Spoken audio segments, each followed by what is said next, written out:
Raditz isn't the average Saiyan warrior anymore. Hey guys, MasakoX here. We're back for another What If week, albeit slightly earlier than usual this month. This is because I'll be away in Texas hanging out with the Team 4-Star crew as they're getting used to their new digs in Dallas.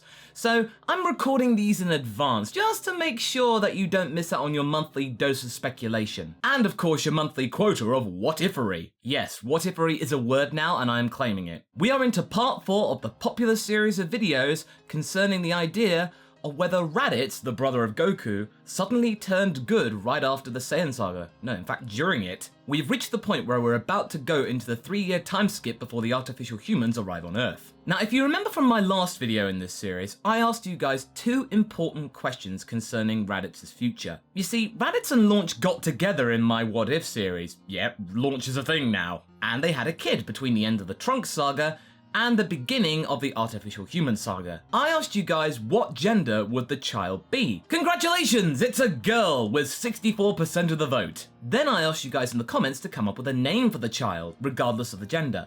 And whoever had the most upvoted comment would then have that name selected. With 205 upvotes, Multi-Sonic Dude's idea of naming the child Ranch is going to be the one that I'm choosing. And I will honor my promise from the last video, so Ranch it is. Also, some of you actually had the really good idea of Raditz and Launch maybe having twins, and that is what exactly I would have done had the vote been within 5%. So if either a boy or a girl had 55% of the vote, I probably would have just made it twins to make everyone happy. However, just because they have one kid now doesn't mean they're not going to have more in the future, so watch this space. Also, big thank you to those who have actually been sending me fan art of Raditz and Launch's child on my Twitter account. It's just been amazing how engaged you've been with this series. It's fantastic. Keep on making them. I love to share them with my followers and actually just keep them for my collection. It's awesome. Although Raditz would have liked a more Saiyan-y type of name, Launch got the choice in the end because at the time when they were selecting a name, she was in her blonde form and Raditz would know best not to argue with her in that form. That and Launch actually won the old Dragon Ball staple that is rock, paper, scissors. That's how you usually fix arguments in the show. Let's pick the story up when Goku and Gohan are about to head out to South City to wait for the artificial humans to strike there. Goku walks over to Raditz's place, which is actually located not far away from Goku's house, and Ranch is the one that answers the door. She's about 2 at this point. Even now she's walking around freely, you know, she's the daughter of a Saiyan, so she would be quite strong. It's kind of like what Pan is in Super right now. Now, does she have a tail? Why, yes, indeed she does. Raditz was offered to have his tail removed, but he did decline that offer, stating that it was a hallmark of his Saiyan heritage and it was a throwback to his childhood days, so let's just not do that for now. Plus, it would be kind of an insult to his race if he would just remove it. And remember, it got him out of a sticky situation in the previous part. Raditz and Launch agreed that when Ranch reaches school age, she will be given the choice about whether she'd like to have her tail removed or not, and then it's her call. Whatever she wants to do, they'll do it. But for now, she's got one. Raditz joins Ranch at the door while Gohan's playing with Ranch a little bit, you know, keeping her distracted. Raditz and Goku discuss their battle plans concerning the robots and whether they can actually even win the fight. Goku is completely calm over the situation. Thanks to having Raditz as an additional sparring partner, his training over the 3 years with Piccolo and Gohan as well was much more effective than it was in the anime. In fact, it was so effective that Goku was able to achieve Super Saiyan Grade 2. And Raditz has also become a Super Saiyan, albeit at just Grade 1. Thanks, by the way, for Malik to come up with this commissioned artwork. It looks really cool, am I right? Now, Super Saiyan Grade 1 is still something that Raditz can be proud of. Not bad for a couple of low-class warriors, huh? They discuss whether Vegeta will show up or not because he's just been all over the place concerning his training, mostly on his own, and Raditz really doesn't care one way or the other. Their continued animosity towards one another has only intensified when Vegeta found out that Raditz became a Super Saiyan before him. This would have been pretty galling for Vegeta considering that he was Raditz's boss for many years, back when he was a weakling. To have him then surpass him, as well as Kakarot? Oh my god, Vegeta would have been so angry. You could actually say that Vegeta has a little rivalry between Goku and Raditz now. Launch, in her good form, waves the crew off as Ranch asks them where they're going. Good Launch tells Ranch that they're off to save the world and maybe she will too someday. In fact, Ranch wants to go right now, but she's way too young. Give it time, she could prove her worth later on. But for now, she's just got to live out as being an innocent kid some more. We arrive at South City and the Z-Fighters are all present and correct for with the addition of Raditz. Bulma is there with baby Trunks, implying that she and Vegeta still shacked up as per usual. I mean, hey, Vegeta's got nowhere else to go, so Bulma just puts him up in Capture Corp, and one thing leads to another, they're both quite sassy and aggressive and, Once Yajirobe comes with his batch of senzu beans, he takes off and then his car explodes like it does in the anime, stating the arrival of the artificial humans. As usual, Yamcha succumbs to the sucking ability of Dr. Gero, and his life force is drained almost entirely. The gang can sense it and they confront Dr. Gero in the middle of the city. Once the exposition has been drawn out, and many lives have been destroyed by Dr. Gero's photon wave, Goku manages to convince the Doctor to take the fight elsewhere, so that means more lives aren't lost. And the Doctor does this begrudgingly only because this is a chance to murder Son Goku. Back in the wasteland, Goku is struggling. The heart medicine? No, Goku still didn't take it, even with Raditz around. What, didn't Raditz remind him or anything? No. Raditz is just like Goku. They're both Saiyans, trying to get stronger. They're distracted on actually making sure that they can get stronger and they're training. As Goku goes Super Saiyan, Raditz, Gohan and Piccolo can sense that something is wrong. They mutter about what's going to happen next, whether Goku could even survive this, before even a punch was actually laid.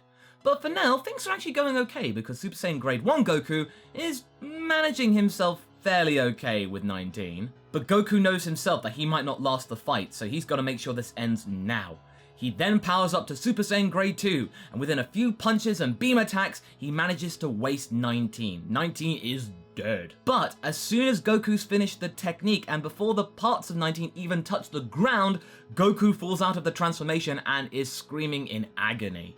The heart virus is taking its toll. Seems like going up to Super Saiyan Grade 2 only accelerated the virus. Raditz and Piccolo, as well as Gohan, are now trying to figure out what they're gonna do. How are they gonna get Goku home to take the heart medicine? They've suddenly remembered. And Yamcha offers to take Goku home, but Raditz steps in and offers to do it himself. He, being a Super Saiyan as well, could fly back much faster than Yamcha because at this point, Goku's heart virus is a lot more accelerated than it was in the anime. If he doesn't get back soon, he could die.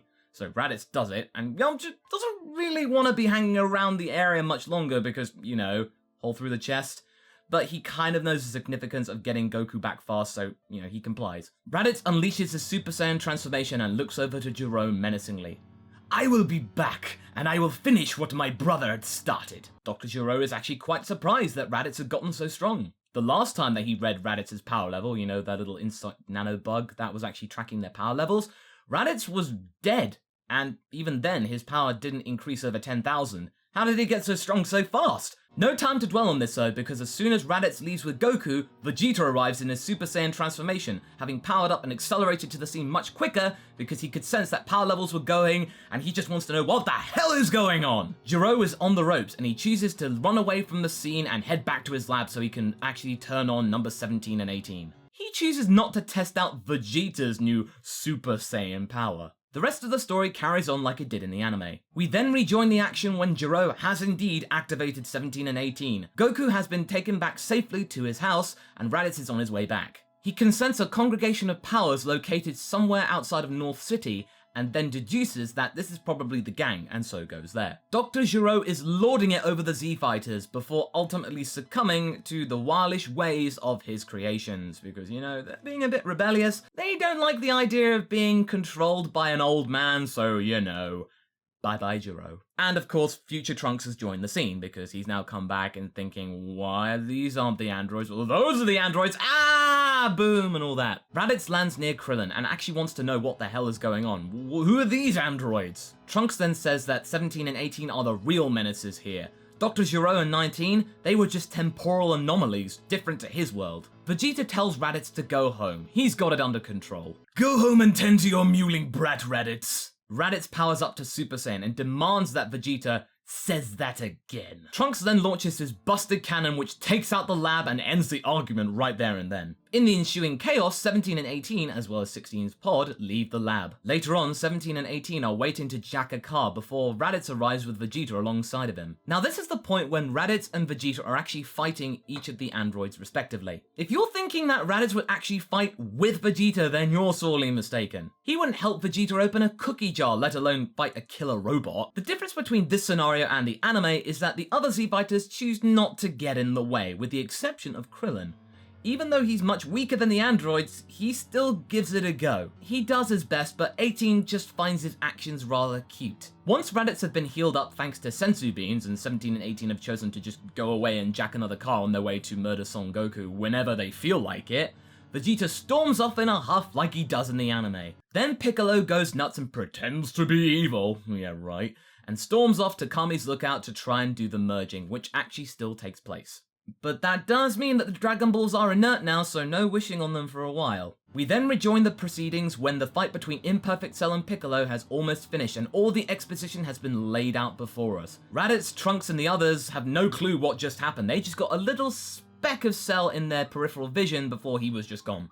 You know, that's what Solar Flare does. Vegeta then arrives and is angry that Piccolo got so strong so quickly. He then, because Raditz is there, uses this opportunity to jibe at him some more. At least Raditz isn't the strongest one here now. Ha ha ha ha! Raditz then loses his cool. He powers up to Super Saiyan and lays into Vegeta something heavy. He slams Vegeta into the ground and they begin fighting each other. They're actually quite evenly matched in terms of power. The decimated rubble of Ginger Town is then turned to dust in the ensuing battle. Piccolo can sense that these two will just end up killing each other if they don't stop, and he's the only one that can even get close to them and try and stop this madness. Piccolo waits for the right moment and gets behind Vegeta and chops him in the back, knocking the prince out. Raditz then stops by his own volition and drops to the ground. He apologizes for getting so angry right now, but Piccolo understands. He and Raditz have spent a lot of time training together, so Piccolo gets him. He understands what Raditz is going through and what he has to put up with Vegeta. I mean, anyone would get mad with the prince right now.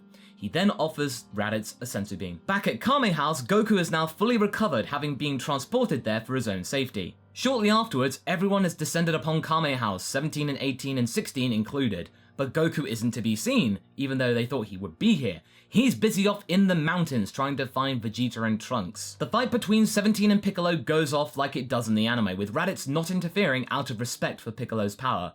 You know, even though Raditz is more cautious than Vegeta, he still has some say and honor when it comes to a battle. Before anyone realizes though, 17 is jumped by Cell and is absorbed by the biomechanical beast, and he transforms into Semi-Perfect Cell. Since Piccolo has been wasted by Semi-Perfect Cell, and then Raditz goes to rescue him, and then Tenshinhan does his Kikoho blast thing that we all know and love, they spot Goku arriving in the nick of time. Raditz rushes over to Goku with Piccolo and Tenshinhan in tow, and they all fly off together before Cell can even figure out what's happened. When they all arrive at the lookout, Goku gives Tenshinhan and Piccolo a couple of sensu beans and they fully recover.